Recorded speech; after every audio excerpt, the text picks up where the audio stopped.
I understand why other fans and other teams might not like the shootout, but as Blackhawks fans and getting to watch Taves and Kane and Crawford and shootouts, we can't really complain.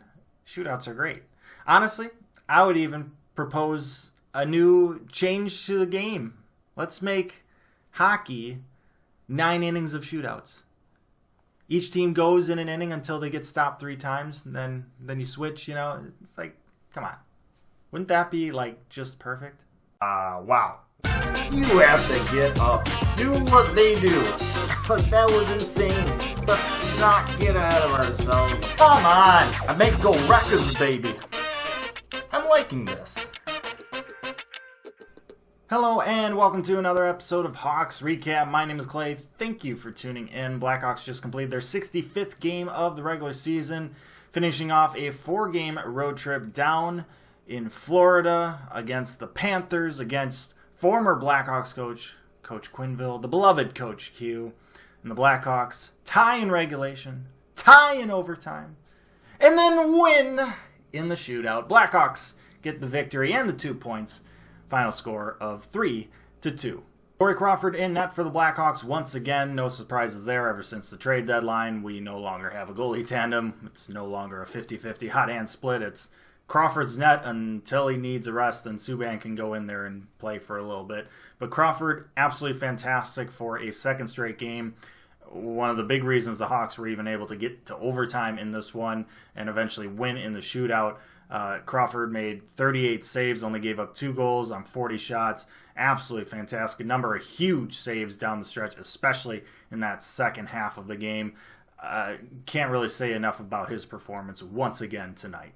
Meanwhile, on the other side, you have Bobrovsky in net for the Panthers, who, he signed down there in the offseason for $10 million for an insane number of years. That was just an awful contract from day one, and we're in year 1 of that. You look at the Panthers, getting Coach Q, they had high expectations this year. They expected to be in a playoff position right now. They're not. So coming into this game, they needed to get things going because they've been kind of fluttering down the stretch here. So the Panthers came out hard early on in the first period. 4 minutes in, Mike Hoffman would steal a pass. It was a pretty bad pass from Brandon Saad, telegraphed it a bit. At the point, and he's off to the races. Nobody's going to catch him, and in with speed, breakaway, and he just forehand, backhand, just freezes Crawford and puts it in. Nothing Crawford could really do about that. That was a pretty great breakaway move. Sorry. I'm actually surprised Hoffman didn't go with speed in the shootout. He went pretty slow for his shootout attempt, and Crawford did a lot better in that situation. But the Panthers get the early 1-0 lead. And after that, I thought the Hawks kind of reset themselves and thought, okay, we came off a pretty big comeback win against Tampa. We need to pick our game back up here because they started off a bit slow. They had trouble matching the Panthers' early intensity because the Panthers, they needed this game. But after that goal by Hoffman, I thought the Hawks played very well. They were absolutely fantastic, pretty much dominated the rest of the first period. The Hawks would be rewarded for their good play with about 7 minutes left to go in that first period. Boquist with the puck at the point, and he hesitates, and then with a Duncan Keith-esque shot pass to Jonathan Taves' stick, just an easy redirect in. Taves with the goal ties this game up at 1, and that's how we would go into the second period. One of the reasons why the Hawks were able to play so well in that first period was the 3 power plays that they got. Panthers a bit undisciplined in that first, but the Hawks unfortunately couldn't take advantage of it. Saad would hit a post on one of those power plays. That was probably the best chance that the Hawks had, but other than that, didn't have a whole lot going.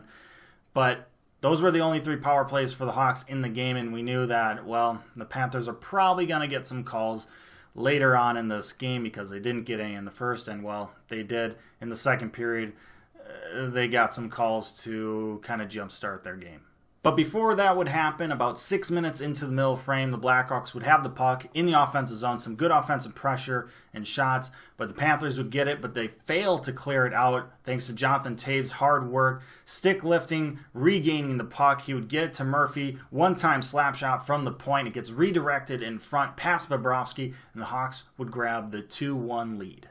Now, for the longest time, it was thought that Kubalik got his 30th goal of the season, but eventually over the course of time and looking at the slow-mo enough, they realized that it was actually Jakubczak that got the tip out in front.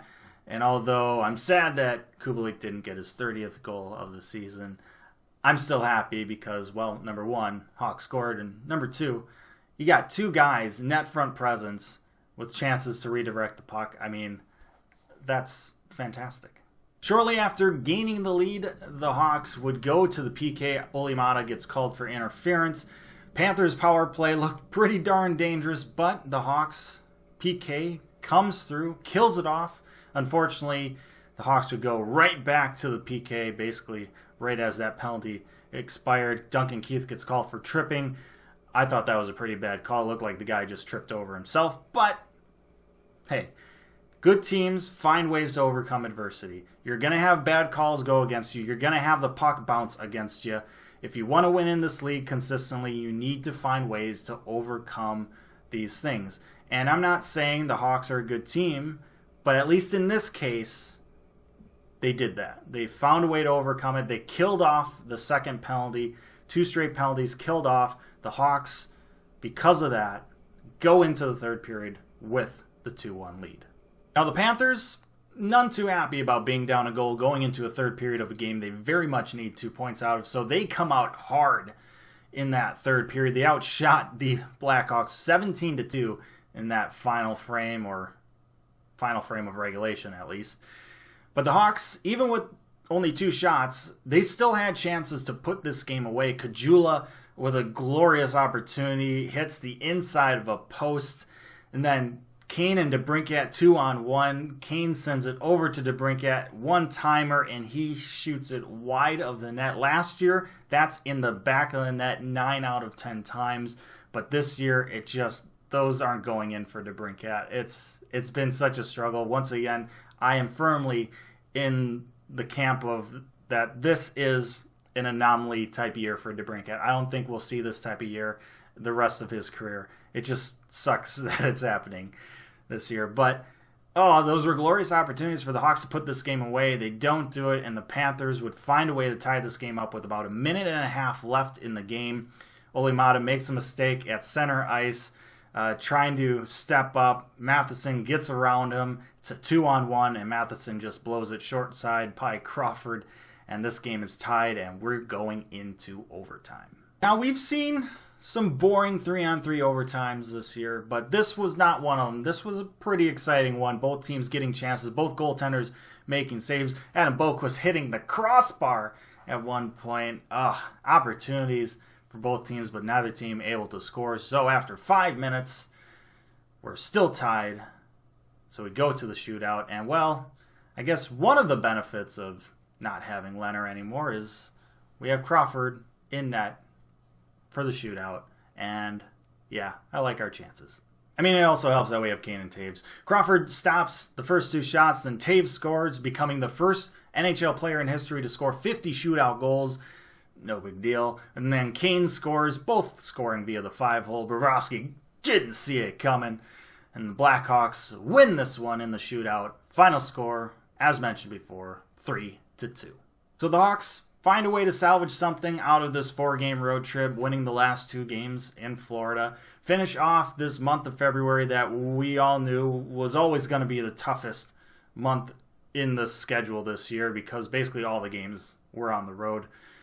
And if you're the Hawks and you're still trying to have hope, for this season, for the playoffs, even though it's very, very much a long shot, the hope will come from the fact that March is looking like it's going to be one of, if not the easiest months on the schedule. Basically, most of the games are at home.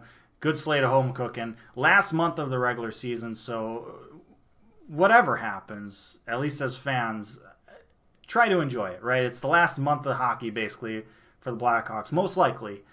So just enjoy it before we get to the off season where we're praying for hockey season to be back again. It's going to get here sooner than later, so think about that. And with that, I say thank you so much for watching this episode of Hawks Recap. I hope you really enjoyed it. Let me know your thoughts down in the comment section below. Like, share, and subscribe. Appreciate that as always, but most importantly, stay safe, make good decisions, and I'll see you next time.